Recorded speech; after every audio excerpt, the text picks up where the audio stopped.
Hello and welcome to lesson 59 of the Learning Guitar series. In this lesson we're going to continue discussing diminished parental forms, and in particular we're going to look at string groups 3, 4, and 5. At the same time, so we don't get too, bored, because it's like the inversions are quite long studies, and we've been doing them already for a month and a half. We're going to start looking also at some exercises we can do which are metronomic related, and so this is something like we can do on the side. Before we move on, I would like to thank the people who are supporting this project on Patreon. It's really useful. And of course, the people who are subscribing or leaving comments on YouTube is always appreciated. Let's have a look at what we have in terms of PDF with regards to diminished parental forms. Of course, if you don't know what I'm talking about, as it's the first time you see any of these lessons, you want to refer to lesson 57 in order for you to understand how from diminished chords we can derive dominant 7 inversions, major 7 inversions, minor 7, and half diminished. In lesson 57 we looked at string group 1, lesson 58 we looked at the string group 2, and now we're going to kind of speed up a little bit and look at the string groups 3, 4, and 5. Also because beside the study of inversion, this might give you a little bit of time to kind of catch up with everything that became after this. By now, by lesson 59, we've been covering a lot of topics. So let's have a quick look at the PDFs which are attached to this lesson. Here is the inversions for string group 2, string group 3. And this is basically the string group we're starting from. These are the diminished, and as usual, lowering the G note. In this case, is going to give me F sharp 7. I mean, you know the procedure by now. So here is what the PDF for string group 3 looks like. And of course, string group 4 is not going to be the difference. The only difference is going to be the string group we're going to analyze, which in this case is this formation. And of course you have all the rest. And for string group 5, this is the diminished shape we're looking at, and here is the various dominant 7 chords and all these inversions, etc. I won't be wasting too much of your time on this. By now you basically know the drill. Some ideas on how to practice this and to incorporate this straight away are contained in lesson 58, so again refer to that one, and you might want to apply the same type of exercises you've been doing so far. Let's talk instead about some little practicing ideas with the use of metronome. I have a metronome set up in 95 BPM right now. And the first thing we want to practice is how to move from 8 notes to triplets to 16 notes and back and forth. The idea is behind something like this is kind of simple in a way. When you're playing, when you're soloing, you kind of want to be able to switch from one rhythmic composition to another, really without really be thinking about it.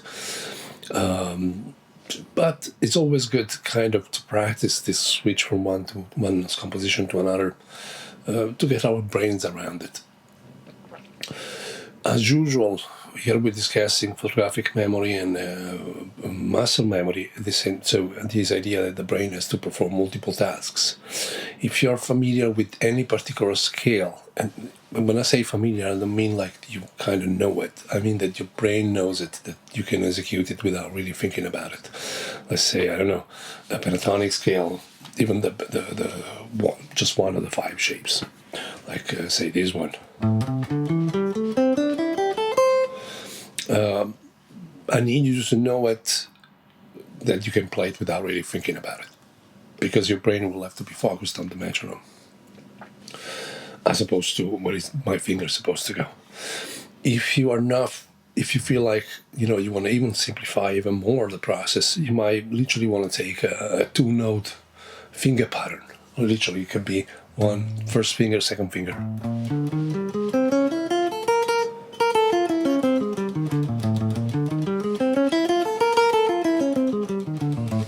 Does it make sense? The important part is, as I say, like that what's happening on the guitar in a way is all muscle memory. And of course, don't put the metronome too fast. I mean, I have it in 95. You can put it way slower than this. If you think of as composition in 8 notes, I'll make it as simple as possible in terms of how can you get immediately there. If this is a 95 BPM and I think in terms of quarter note, obviously quarter note would just be 1, 2, 3, 4. 1, 2, 3, 4. That's kind of, in a way very slow. And if I was playing our pentatonic with that kind of composition, you would get.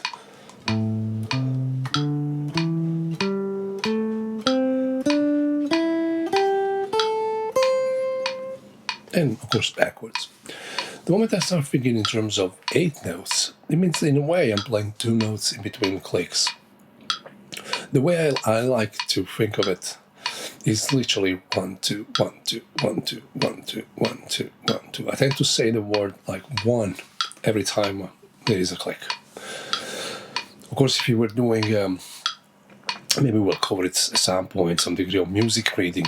In this case, we will start counting 1 and 2 and 3 and 4 and 1 and 2 and 3 and 4. And that would subdivide our bar in 8 discrete parts, 8 notes. But for the sake of this exercise, we're just going to count 1, 2, 1, 2, 1, 2, 1, 2, 1, 2, 1, 2, 1, 2, 1, 2.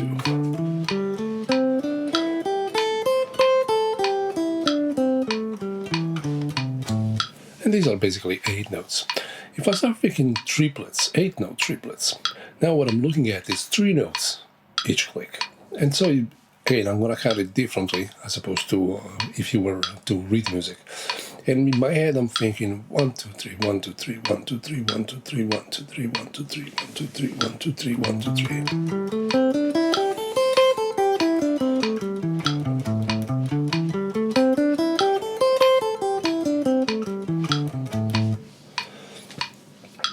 As you can notice, like, of course, we're not moving the speed of the metronome. We're just composing, this pentatonic in different, in 8 notes, in 8-note triplets, in quarter notes.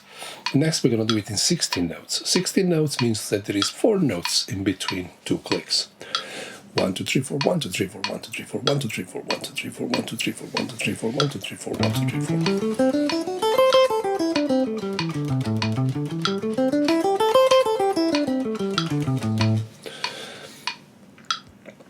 So, if you're not familiar with any of these particular tempos or speeds, what you want to do first of all, say, okay, I'm going to practice my pentatonic scale.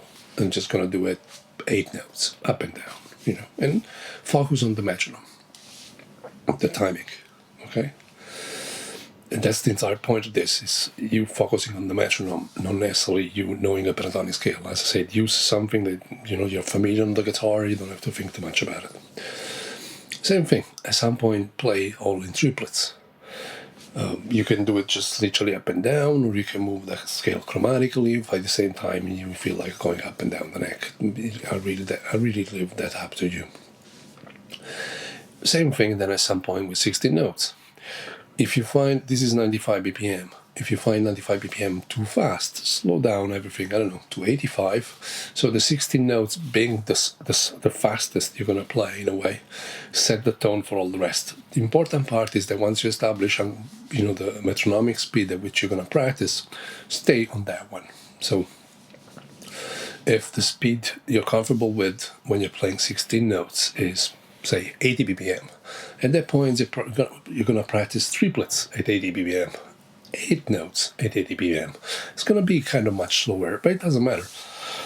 What you're trying to learn here is basically the next exercise, where we're going to slowly switch between different tempos. In this case, we're going to go from 8 notes to triplets, to 16 notes, back to triplets, back to 8 notes, and this way back and forth, always to a metronome.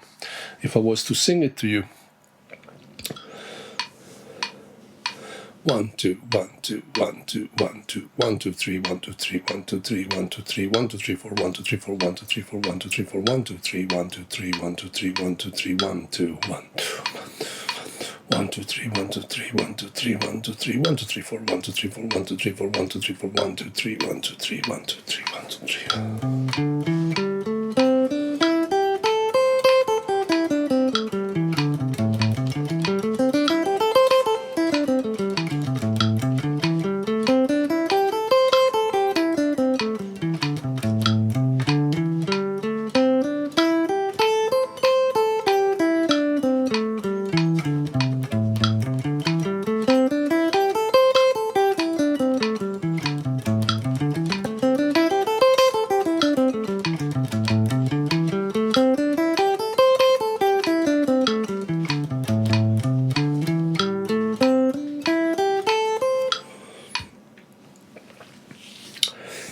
So, if you want the way, you can mix and match as often as you like. A good starting point is playing 8 notes, go all the way down in the scale and back up. Once you're up, switch to triplets, all the way down, all the way up. Once you're up, switch to 16ths, all the way down, all the way up.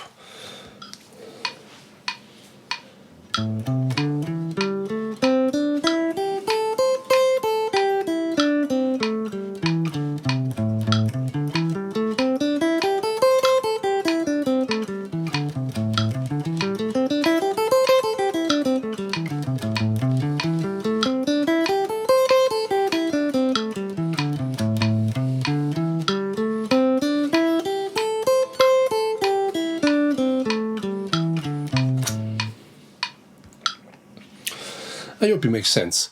As I said, if you find, say, going from 8 to triplets, because to get from 8 to 16s is actually fairly easy, because it's all very, very even. So you're counting 1, 2, 1, 2, 1, 2, 3, 4, 1, 2, 3, 4, 1, 2, 1, 2. But the triplets kind of feel, it's going to trick your brain at first a bit. That's why we go from 8 to triplets and then to 16 and then back to triplets. If you find it that you cannot get the tempo straight away, just practice in triplets.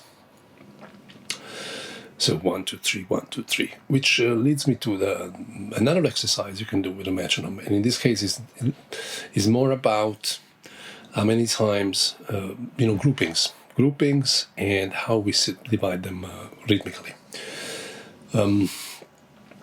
Let's say I have, again, 95 BPM, and I decide to play 16 notes.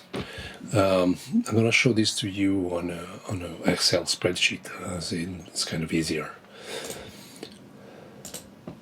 So let's say I have 16 notes, and these are 16 notes, okay? If I play a group of 4 notes, so if I do, say, it's not even a lick, but let's say a configuration like this, 1, 2, 3, 4. I'm sure you're familiar with this kind of, I like the finger permutation exercises, because you can do it in all forms and shapes. But again, these are the kind of thing that doesn't necessarily force you to think about what your left hand and right hand are doing, and you can concentrate on other aspects, maybe like your muscle memory, the fact that maybe your fingers are not flying out too much, or like in this case, what we're going to look at is this idea, which I kind of do it all the time when I'm practicing. I actually enjoy it. So if I have 60 notes, I've just wrote them down as a group of 4 notes, okay? 4, 8, 12, 16. And if I play a lick like the one I showed you, like simply finger 1, 2, 3, and 4 on any string of the guitar, what you end up with is basically like the first note of the lick will always fall in the same place. So the first note, let's say that this is a strong accent, will always be in the same spot. So this is on beat 1, beat 2, beat 3, beat 4. There's absolutely nothing wrong with that. If I'm practicing 16 notes, 1, 2, 3, 4, 1, 2, 3, 4, 1, 2, 3, 4, 1, 2, 3, 4.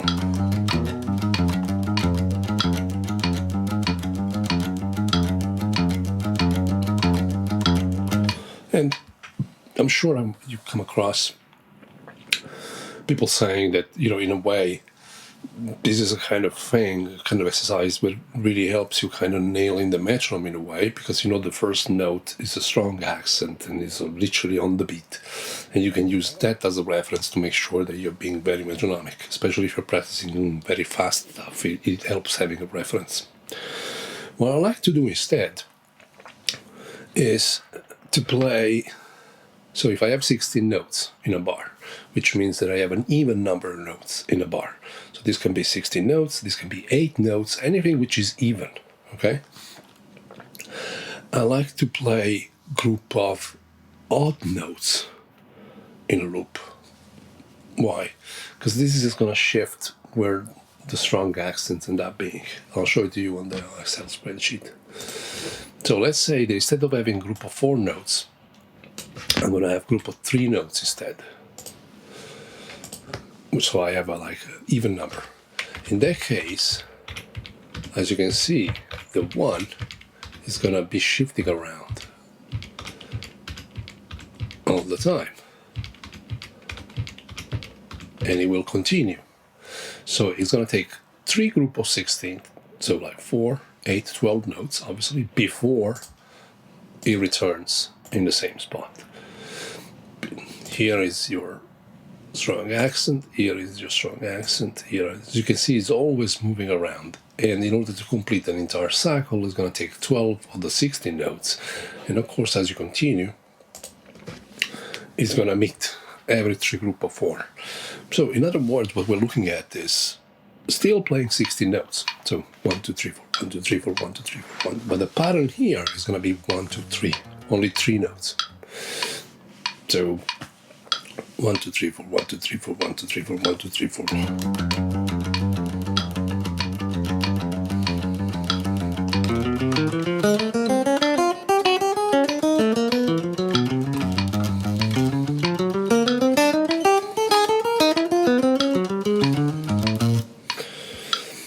And I always enjoy it because in a way, it's easy to fall into the trap that when you're practicing, for example, scales, different type of scales. If you're practicing a pentatonic, being it in 2 notes per string, it's all very even. We practice it using 8 notes or 16 notes, and it's very mechanical and robotic. And when we have instead, for example, 3 notes per string kind of scales, we end up practicing in triplets because it kind of feels very, very symmetrical in that sense. Instead, I like basically doing the opposite. If I'm practicing something which has 3 notes per string, so odd numbers per string, I will practice it in 8 notes or 16 notes, a bit like the exercise I just showed you. And that's going to shift kind of the axis around as you move around. So, say like if we apply what I just said, we're practicing 16 notes, but the scale is going to have 3 notes per string. I don't know, let's take the very famous G Ionian. This. But we're not going to practice it in triplets. We're going to practice it in 16 notes. So, again, 95 on metronome. 1, 2, 3, 4, 1, 2, 3, 4, 1, 2, 3, 4, 1, 2, 3, 4, 1, 2, 3, 4, 1, 2, 3, 4, 1, 2, 3, 4, 1, 2, 3, 4. That's basically like the way he was composing it, no? And it's gonna sound like this.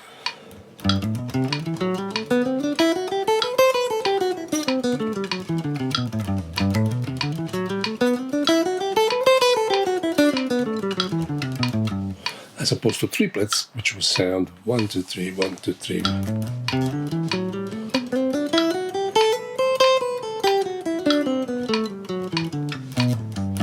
Same kind of, to me, it feels robotic. Plus, as I said, personally, I actually very often like, if it's even groups, to play it in triplets.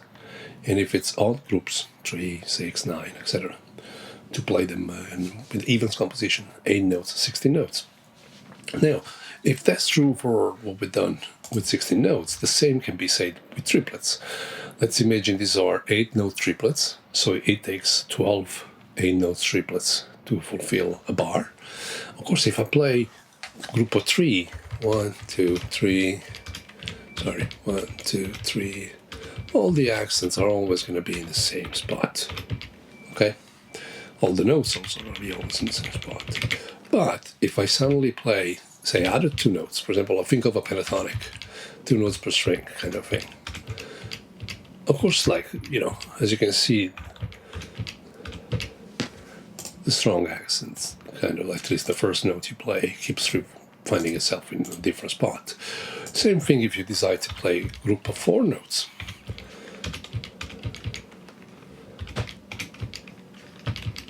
And as you can see, it takes the one keeps moving around. So what does that mean? So like if I compose it in triplets, so here's the metronome, and tempo-wise I'm playing 1, 2, 3, 1, 2, 3, 1, 2, 3, 1, 2, 3, 1, 2, 3, 1, 2, 3. My lick here is going to be made of 4 notes. 2, 3, 1, 2, 3, 1, 2, 3, 1, 2, 3.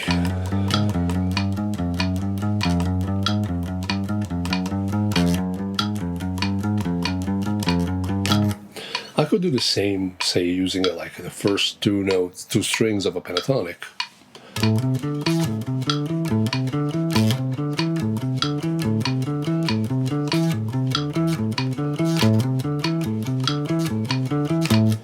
I'm making the one a bit louder sometimes to make you hear the cycle happening.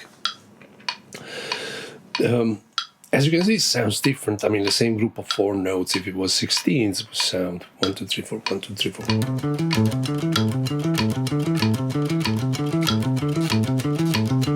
Which to me, as I said, feels very robotic as opposed to 1, 2, 3, 1, 2, 3, 1, 2, 3, 1, 2, 3.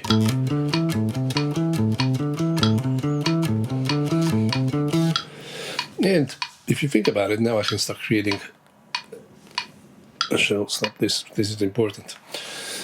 Once you understand the logic of things, and hopefully this is helping you in understanding this, and of course there's going to be a PDF with some of these exercises written in case you forget them. It's good if you use your creativity in order to expand on this, because of course this is not stuff that, as a necessarily musicality to it. It's for you to kind of hear it and work with the metronome.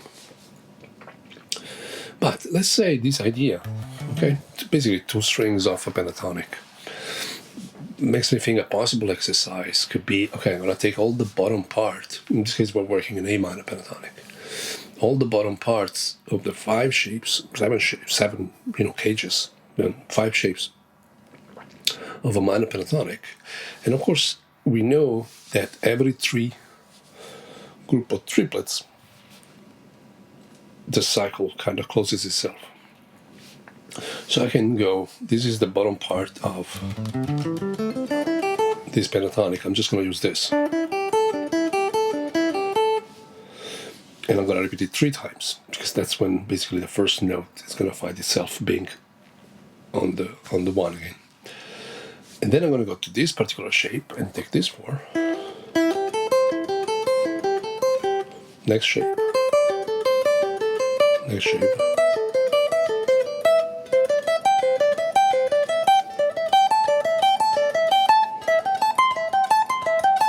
And that's basically like 7 cages, 5 shapes of minor pentatonic. And I'm going to repeat every pattern, which is basically this, 3 times. It's going to sound like this, and it's in triplets. Again, it's a even number of notes in the group. Every group is 4 notes, and is performed in triplets. 1, 2, 3, 1, 2, 3, 1, 2, 3, 1, 2, 3.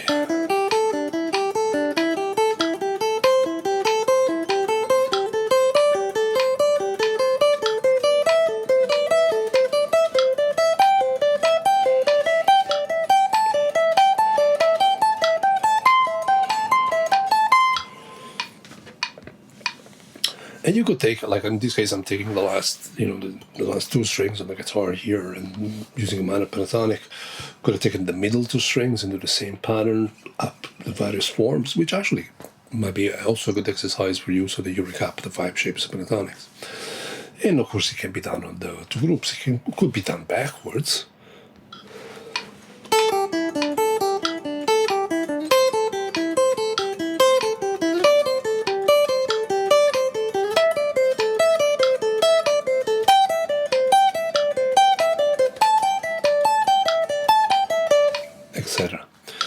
I mean, there is nothing particularly difficult about this. So this is just a start, because we're going to discuss practicing exercises to a metronome and the things we can do now that we have a tempo. So the same things, that we can move them around and switch accents around, because we're changing the rhythmic composition of it.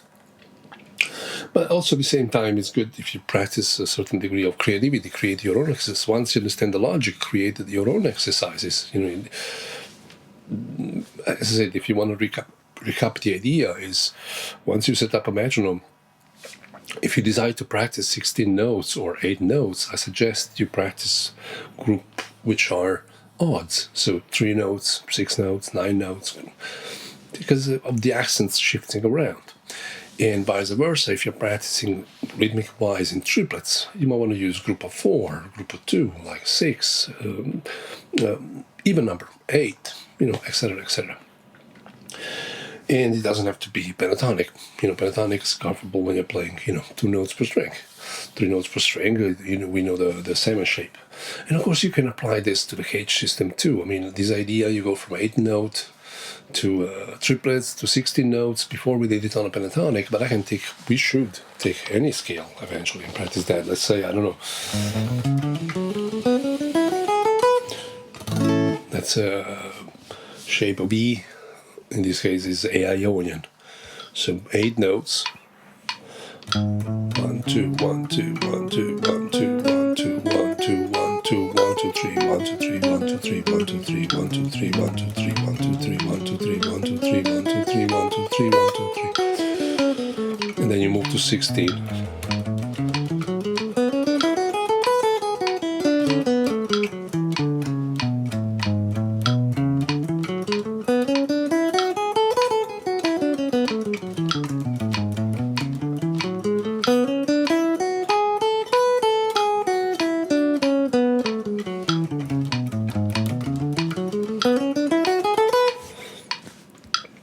Etc., etc., etc. I hope you're getting a few ideas out of this. In time, I will probably conceptualize it even further, and the same way we're studying, cage system, pentatonics, displacement, parental form, diminished in this case. At some point, I'll put together an entire thing which conceptualize all this. But this can be a starting point. Somebody asked about metronomic studies. This is a good beginning, so it gives you an idea. And at some point, we'll look at this also from the point of view of chords, so right-hand rhythmic playing, And again, with the metronome and what we can do in terms of not only understanding how to work that out, but also to create our own exercises, given the kind of music you do and what you're trying to achieve. I hope it makes sense. I hope you find the lesson useful. Once again, thanks to the Patreon supporter who was supporting this project. And by the way, sorry for the slight delay in posting this lesson, but I had high temperature for almost a week, so everything got a little bit delayed. And thank you to the YouTube subscribers. Thank you anybody who's supporting this project. Once again, if you have any questions, feel free to send me a message. And until next time, I wish everybody a happy Easter, and bye.